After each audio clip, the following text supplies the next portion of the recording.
محترم جناب رئیس، خانم ها و جنابان، تاجیکستان که 93% مساحت آن را کوهها تشکیل می‌دهند، با چنین شرایط مرکب جغرافی یکی از آسیب پذیرترین کشورهای دنیا در روند تغییریابی اقلیم به شمار می‌رود.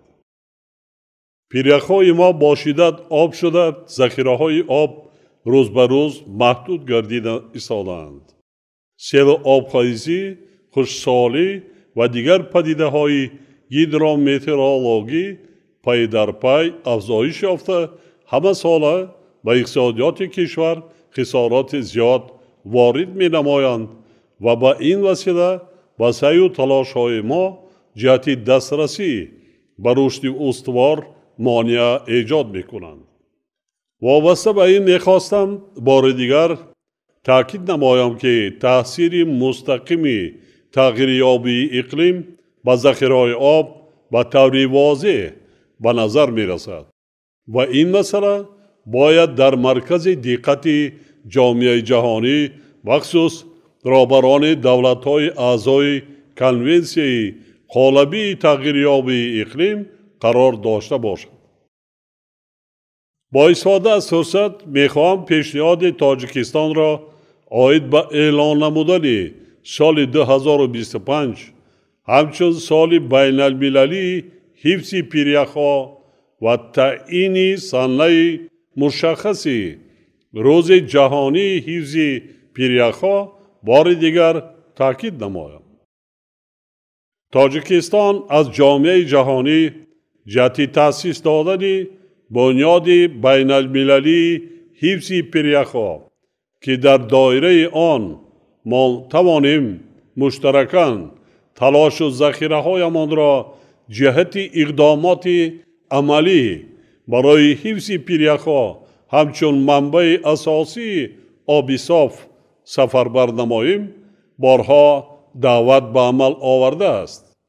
باعث خوشنودی است که به نزدیکی سازمان جهانی متئورولوژی و ابزار سازمان ملل متحد آب با دستگیری فعال یک قطار کشورهای شریک تشبث نوی را پیشنهاد نمود که موقع گیری همگرا شده را در مقاومت با تغییریابی اقلیم، محدود شوی ذخیره‌های آب نوشاکی و بد شدن صفت آن پیش بینی می‌نماید.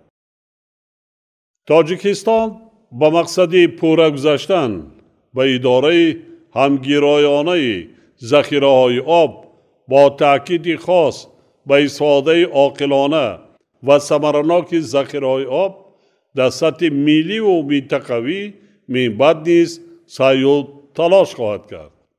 در این ضمن تاجیکستان همچون کشور تشبثکار 10 ساله بین المللی عمل آب برای رشد استوار سالهای 2018-2028 و به صفت رئیس کننده در خزینه بین المللی نجات ارل بار دیگر تأکید می نماید که در دایره این و دیگر چارچوبه های مهم بین المللی با مسئله های تغییریابی اقلیم توجه اولین درجه ظاهر خواهد کرد.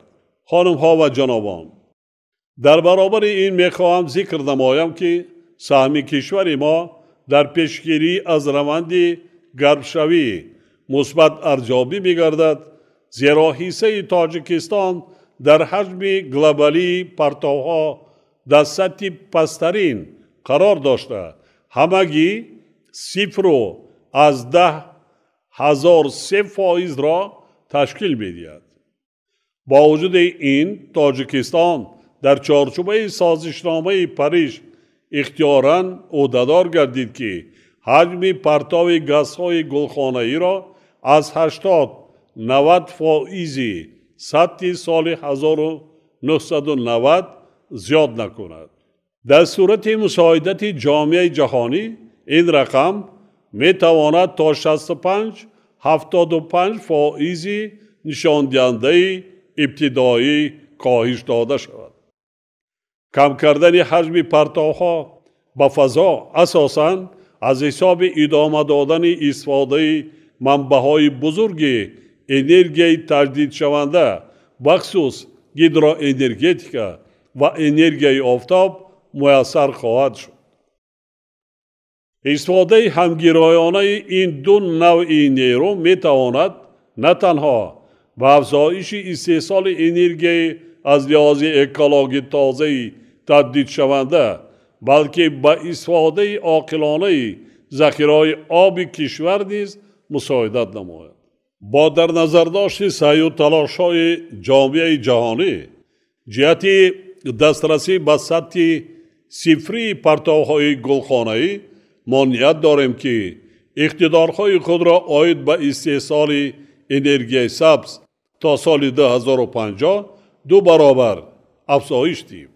مورد ذکر است که تاجیکستان عین حال 98% قوه برقی خود را از نیروگاه‌های برقی آبی استحصال کرده از لحاظ فائز تولید و استفاده انرژی سبز در جهان جای ششم را اشغال می‌نماید. به قدر بنیاد انشاءات نوی هیدروانرژیتیکی بخصوص نیروگاه برقی آبی راغون با اقتدار 3600 مگاوات کشور ما در این رده‌بندی به دو زینه دیگر بالا می‌براید. اینچنین می‌خواستم سعی و کوشش‌های تاجیکستان را جهت تطبیق برنامه‌های برقرارسازی جنگل‌ها و وسیع کردن میدان جنگل پروری تاکید نمایم. طبق سازشنامه پاریس چند پیش تاجیکستان به کاتبات کنونسیون قالبی تغییریابی اقلیمی سازمان ملل متحد نمونه نوی سهمی معین کننده پرتوهای گازهای گلخانه‌ای را در سطح ملی آماده و پیشنهاد نمود. در فرجام سخن می‌خواستم ذکر نمایم که رسیدن به هدف‌های گذاشته شده به ذخیره‌های ضروری یعنی سرمایه، علم و تکنولوژی‌ها می‌تواند سالهای زیاد طول کشد. از این رو برای بسیاری از کشورهای رو به ترقی مساعدت جامعه جهانی در این جاده چون هر وقت مسئله نهایت مبرم باقی خواهد ماند. از توجهتان سپاسگزارم.